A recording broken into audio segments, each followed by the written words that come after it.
중세 시대에 등장했던 비잔틴은 330년에서부터 1450년까지 그 양식이 지속적으로 나타나고 있습니다.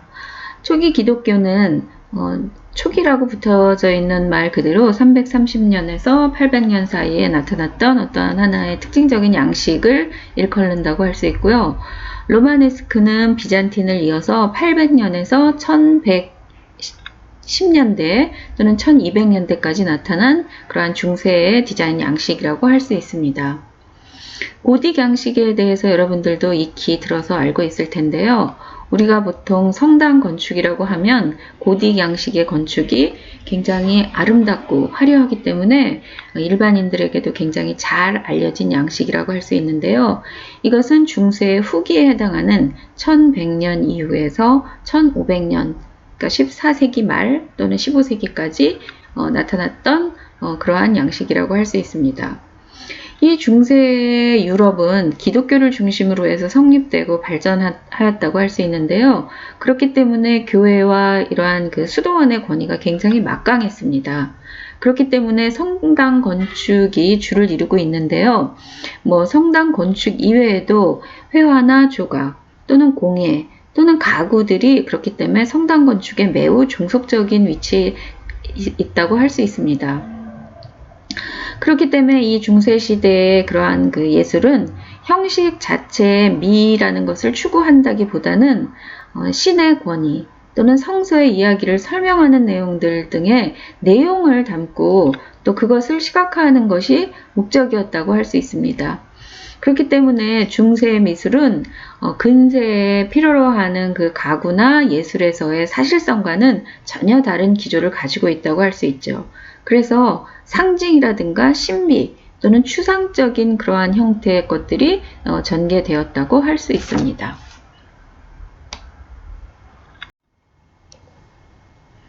로마네스크 양식은 게르만 민족에 의해서 프랑크 왕국이 동유럽을 지배한 8세기부터 고딕 양식이 발생된 13세기 초까지 이탈리아를 중심으로 프랑스, 독일, 영국 등의 유럽에서 교회 건축에 집중되어서 전개된 양식입니다.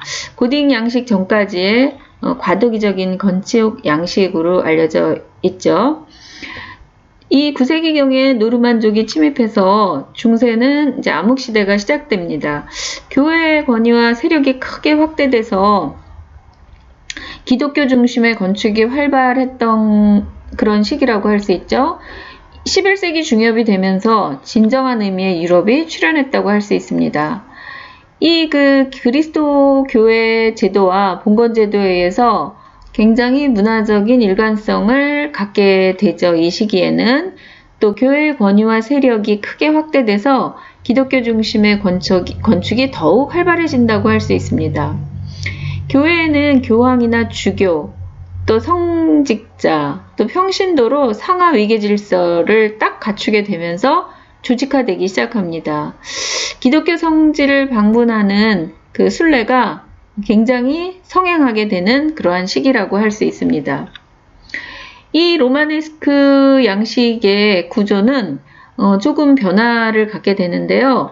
바질리카 그 3양식의 바질리카 전부를 교차 볼트로 덮는 방향으로 그 약간의 변화를 보이게 됩니다. 이 창건 당시에는 로마네스크 창건 당시 목조 천장이던 것을 화재에 대한 보강을 목적으로 바질리카에 볼트를 덮기 시작합니다. 두 개가 교차되는 그러한 배럴 볼트를 직각으로 이렇게 교차시킨 형태의 교차 볼트로 그 횡 압력을 네 지점으로 분산을 시키는 그러한 그 구조적인 변화를 가지게 되는데요. 리브만으로 지지가 되어서 그 사이에다가 경량의 석판을 메어서 만든 리브 볼트로 발전하게 됩니다. 이 로마네스크 건축의 특징은 평면상으로는 초기 기독교 시대의 바질리카식 교회의 장축형 평면을 기본으로 한다는 것에는 공통점이 있고요. 또 반원아치와 수평선이 주종을 이루는 석재 구조로 되어 있다고 할 수 있습니다. 지금 화면에 보이는 대로 이러한 그 볼트들이 두 개가 배럴 볼트형, 그냥 하나의 이 맨 위에 있는 배럴 볼트를 직각으로 교차시킨 그로인 볼트를 횡 압력을 4지점으로 분산을 시키는 거죠. 또 이 그 왼쪽 그림에 보이는 것처럼 이 버트레스라는 그러한 버팀벽을 갖추게 되고, 그렇기 때문에 육중하고 두꺼운 벽, 볼트, 그 다음에 아치, 버팀벽이라는 건축적인 요소를 갖추게 되는 것이죠. 그래서 이러한 그 건축 구조 자체가 어떤 장식적인 요소 그 자체로 그 보여지는 구조를 노출하는 방식의 건축적인 특성을 지니고 있다라고 할 수가 있겠죠. 그래서 이러한 그 횡 압력 자체가 이러한 그 그로인 볼트의 4지점으로 분산이 되기 때문에 리브만으로 지지되는 그러한 구조를 갖게 되고, 또 그 사이에 지금 오른쪽 그림에서 보는 것처럼 그 포인티드 아치 또 리브 그 사이에 그 경량의 석판을 메어 만든 리브 볼트 형태로 발전해가는 모습을 특징으로 하는 양식이라고 할 수 있습니다.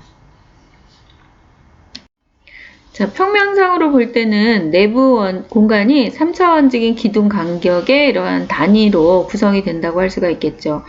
그 반원형의 그 평면상으로 봤을 때 반원 아치 이 부분을 앱스라고 할 수 있는데요. 중심을 그 기점으로 해서 방사상으로 퍼져나가는 방사형 평면을 갖게 되고, 그 앱스 주변에 회랑이 그렇기 때문에 이렇게 형성이 되는 모습을 볼 수 있습니다.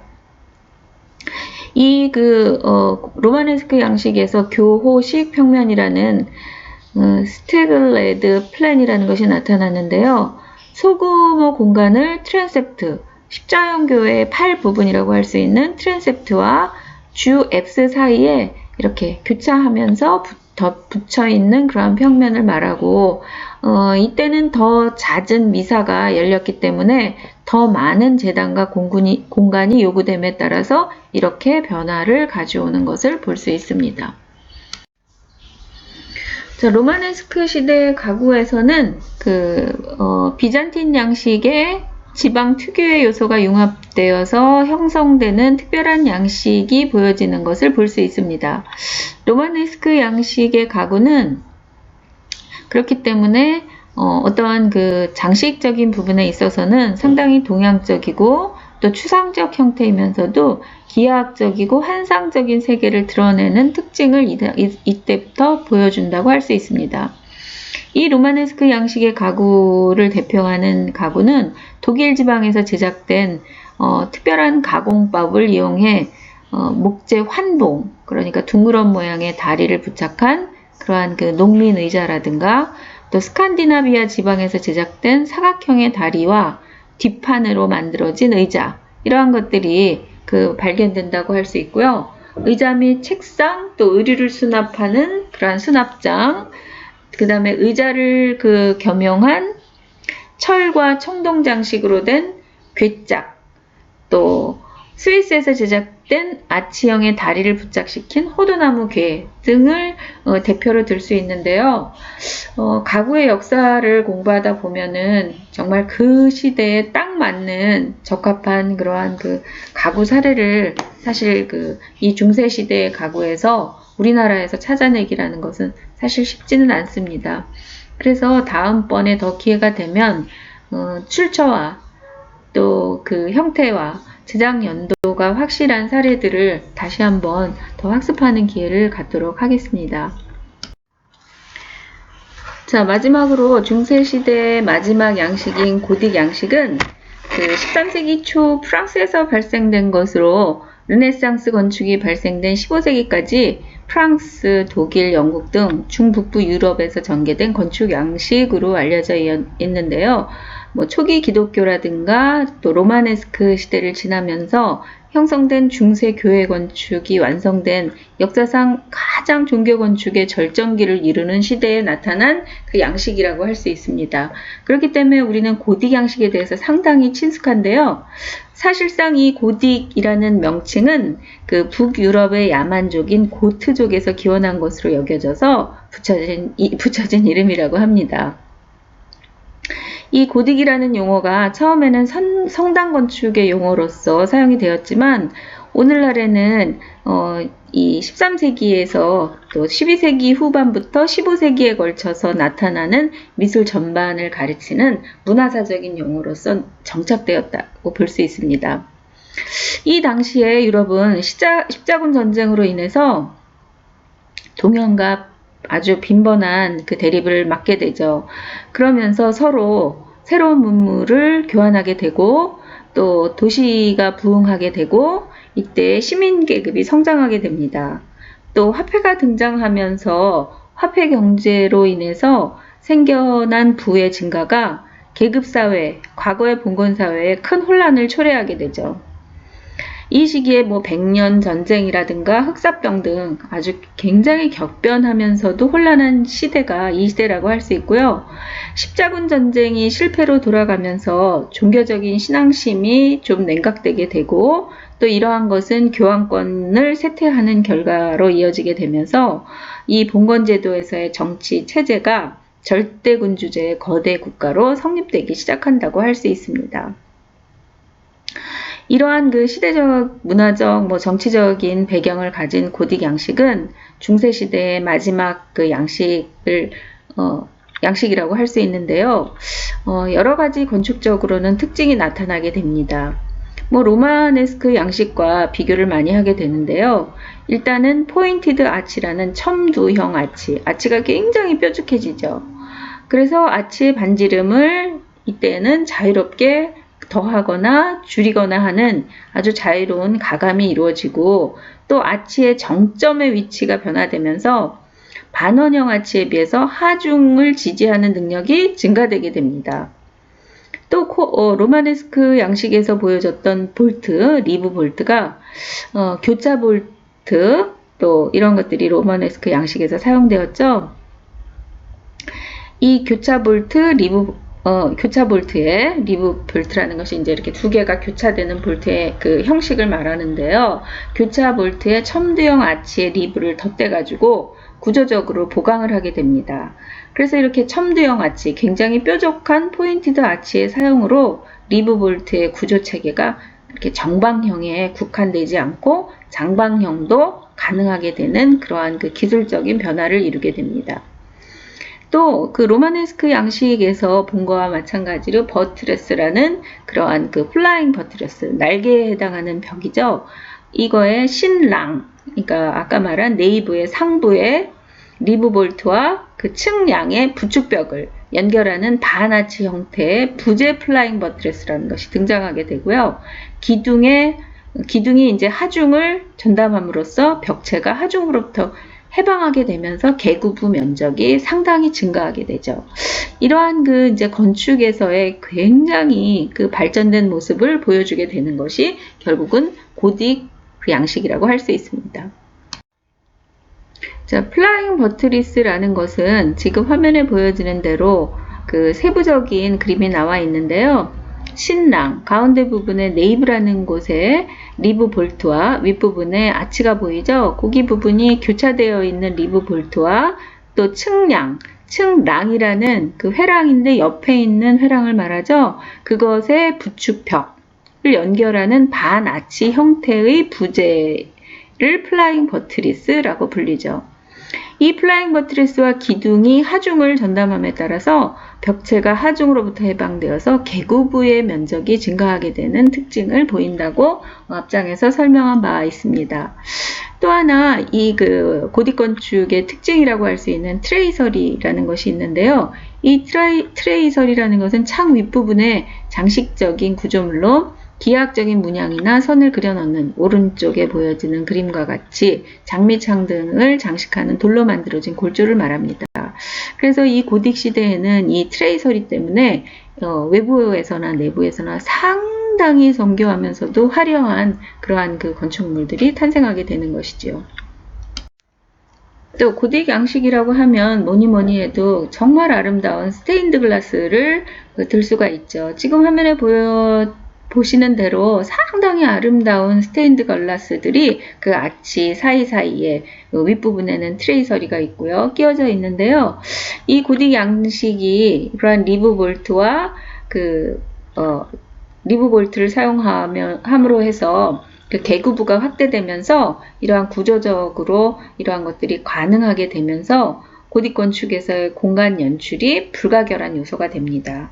그래서 작은 유리 조각을 강렬한 색깔들로 뭐 성경에 나오는 이야기들을 표현함으로써 이 글을 읽지 못하는 사람들에게 성서의 이야기를 들려주고자 한 그러한 그 의도에서부터 출발했다고 하는데요.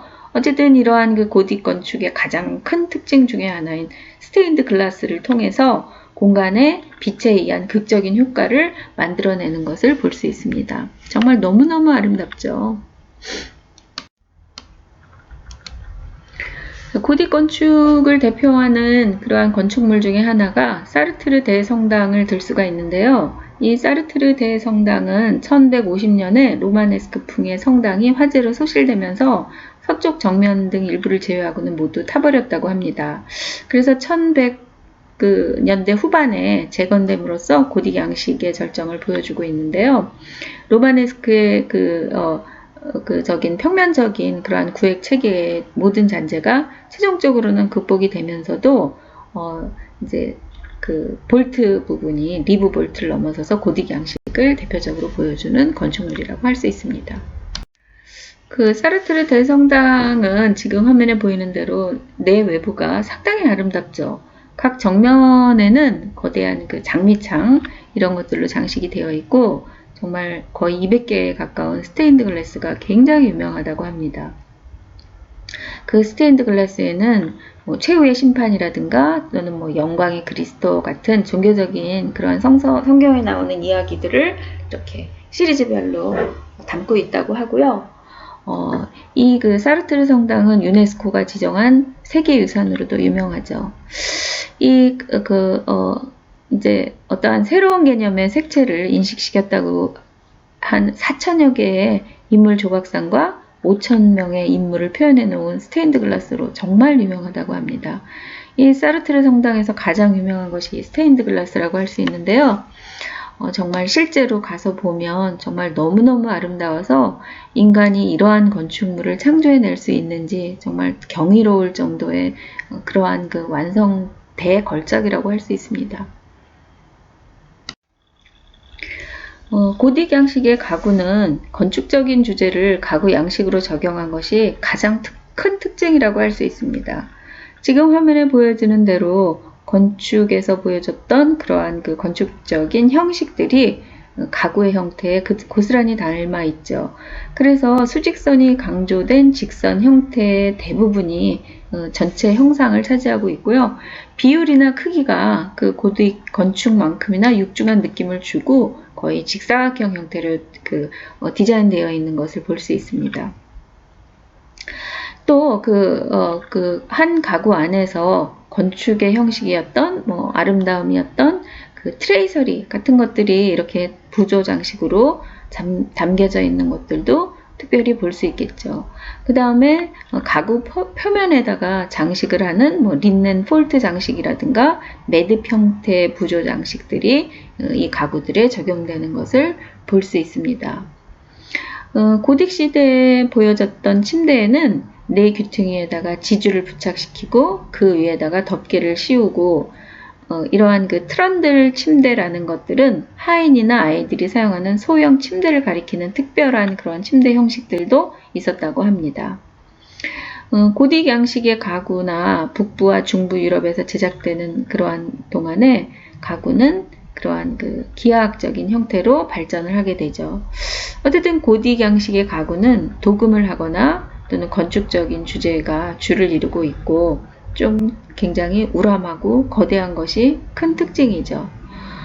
또 이 고딕 시대의 장식 예술로는 그 천 직조한 테피스트리 직조품 또는 뭐 금은 세공, 착색 그릇, 상아 세공 이런 것들이 유명하다고 할 수 있고요. 기하학적인 문양이나 동물, 일하는 사람들의 모습 그런 것들이 이제 장식으로 사용되기도 하고 또 그 지그재그 등의 연쇄 문양 등이 기하학적인 문양 등이 이 시기부터는 나타나기도 하고 십자가 문양 등이 장식에 사용되기도 하였습니다. 이렇게 고딕 시대, 중세 시대까지의 가구들은 건축의 양식과 상당히 닮아 있어서 사실상 건축에서도 로마네스크나 고딕의 양식들이 이렇게 쭉 연대를 가지고 발전을 해왔고 또 한 공간에 공존하고 있기 때문에 그 공부를 하는 학생들의 입장에서는 상당히 구분하기는 쉽지는 않을 것 같습니다. 그러나 이렇게 시대별로 그 과거에 등장했던 특별한 양식을 지닌 가구들을 학습해보는 중세시대의 가구에 대해서 학습을 진행하였습니다. 자, 이상과 같이 비잔틴 초기 기독교 양식, 또 로마네스크 양식, 고딕 양식에 대해서 간단하게 건축적인 그러한 특징과 그 형식이 담긴 가구를 간단하게 살펴보았습니다. 이상과 같이 중세시대의 가구 학습을 마치도록 하겠습니다.